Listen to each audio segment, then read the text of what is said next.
little over 6 months ago, I purchased and reviewed this model CS2 compressor from GX Pump, and today I want to give you an update on how it's doing 6 months later. I'm Dustin, and you're watching Air Guns Are Amazing.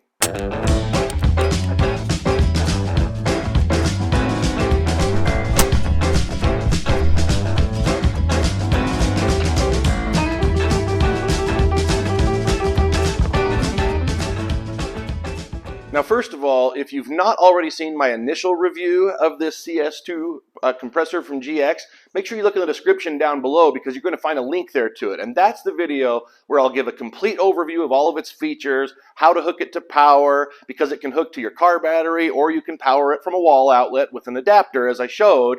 And I'll show how to turn it on, and all that kind of stuff is all in that video.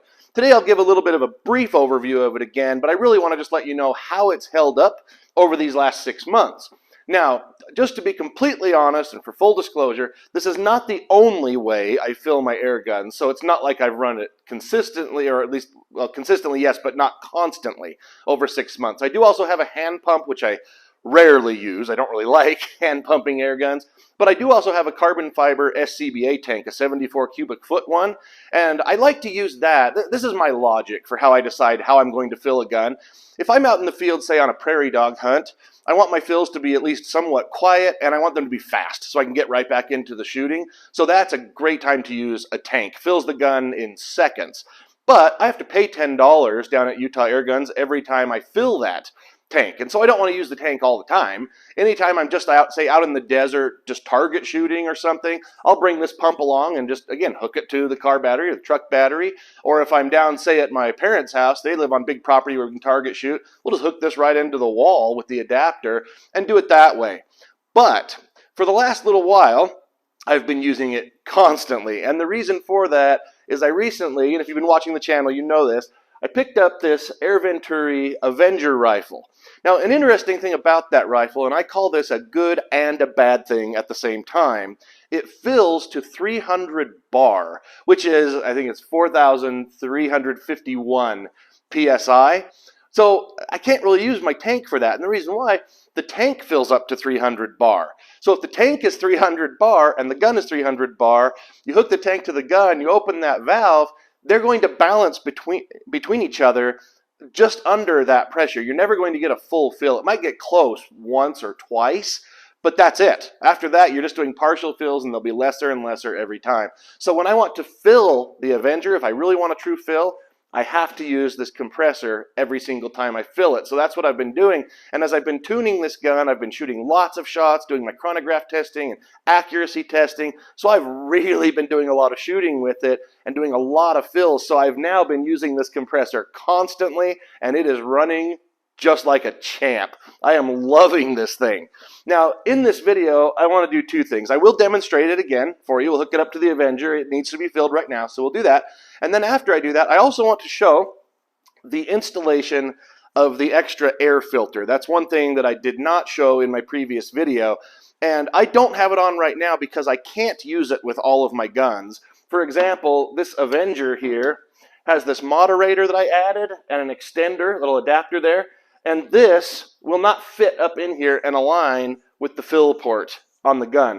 So I can't use it. What I may end up doing is attaching this and then adding another hose to come out. That's probably what I'll do. I think it's, oh, I've seen them as low as $16 just for a little short one that I could add on there. But just to show you that this is still working, let me go ahead and get it connected to power. We'll hook it up to the gun, and I'll show you that it still fills it just fine. Okay, I've got the compressor connected to the rifle on that built-in male Foster fitting. Now, I will just give a quick repeat of the order of operations here, just because it's something you don't want to mess up. The order to do things, first, I've got the wall adapter connected. You may or may not be able to hear that little slight hum of the fan on that. It automatically comes on. Now, when I connect this to that adapter, the fan will automatically come on. The cooling fan runs all the time that it's connected to power. I'll let that run for just a moment. Then I'll go ahead and start the compressor with the power switch on the back, and let it run for just a moment with the bleed valve open. You don't run these compressors, or at least you don't start them under pressure. I'll let it pump for just a moment, and then I'll close the bleed valve, and it will start to fill the gun. Now, the gauge on the rifle is on the other side, so I can't really see it, and I want to have the rifle here for the video. So I'll use the gauge on the compressor, It can be a little confusing. Some gauges are shown in PSI, like the one on the rifle.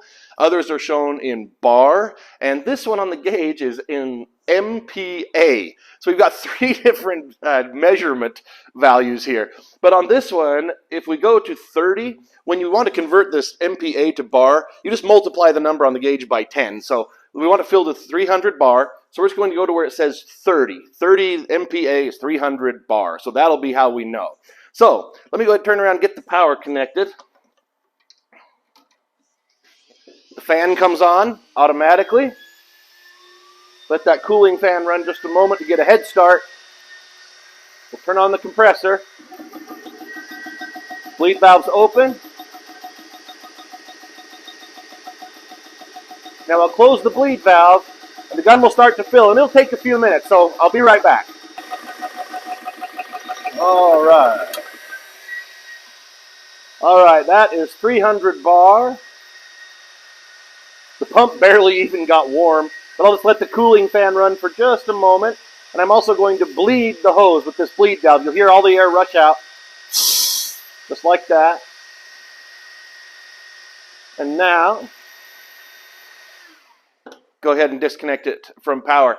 So we filled it up, and to give you an idea of how long that takes, the regulator pressure on the Avenger is 2,400 PSI, and I shot it down to that point, so I needed to fill it from 2,400 to 4,351, or 300 bar. That took about 5 minutes is all to do that. Now, they say you can run these 10 or 15 minutes at a time. I personally don't run it more than 5, and if I'm filling something from 0, then it might take about 10 minutes. I just run it for 5, let the cooling fans run alone just for a few minutes, and then run it again. But just a top off like this when you're out shooting, again, about 5 minutes to just fill it all the way up. Now let's take a look, in case you're interested, at how to install that other air filter. So here's that air filter that we're going to be adding, and I'll give you a look inside of it. It just twists apart like this. Quite a way, a lot of threads there. It's got this little sort of foam cotton type filter that just pushes down in there, and replacements for that are actually very inexpensive. Down inside there is an O-ring down in the end to keep it nice and sealed. Oop, and I just dropped my washer for it. Just one moment. Here's that washer that I dropped, and it's got sort of a built-in little rubber O-ring. And one thing that I did before the video is I put just a little bit of silicone grease on my finger and just touched it around that O-ring, very, very light amount, just to help preserve that rubber in there. That just slips over those threads. There's another one right in there, which I also put the silicone grease on. So for this installation, I'm going to take this wrench, this 14 millimeter wrench happened to fit, and just put it on this little nut there, and just twist that off. And it's not really torqued on there, it's just snug is all. It just pulls off. I'll be careful not to drop the washer this time. You can see the washer just like the other one. Then all I have to do is just take the filter, make sure the threads are lined up, and it'll twist into place where that female Foster fitting was. I'm just going to hand tighten that down.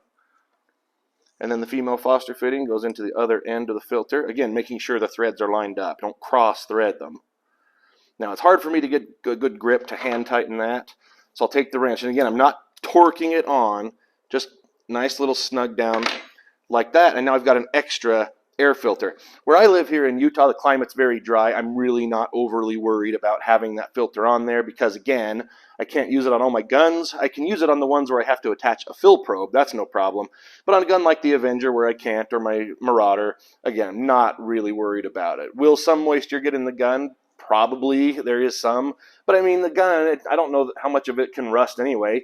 This tube up here, you can't see, I know, but that's aluminum. There might be some steel, but I believe it's stainless steel. I don't know how much of an issue it would really be. Not something you want, but again, if you're worried about it, you can add that other filter.